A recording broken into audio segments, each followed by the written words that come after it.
Өңіріміз жасыл аймақта болғасын ауыл шаруашылық тауарларының жәрмеңкесі дәстүрлі түрде өткізіле бастады. Маусымның 26-сында халық базарына өз өнімдерін Екібастұз қаласының ауылдық аймағының және Баянауыл ауданының ауыл шаруашылық тауар өндірушілері әкеліп жұртшылыққа қолжетімді бағамен сатты. Осы күні жылқы етінің келісі 1800 теңге болса, сиыр мен қой етінің килограммы 1700 және 1600 теңгеден сатылды. Бүгінгі міне ауыл шаруашылық жәрмеңкесіне Қоянды ауылдық округінен Тілек шаруа қожалығы бір қара мал әкеліп өткізіп отыр. Міне бүгінгі күнге дейін барлық мал өтті.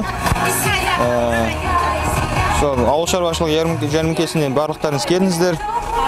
Міне сонымен қатар Шығыс шаруа қожалығы сүт, қоспа, творог әкеліп отыр.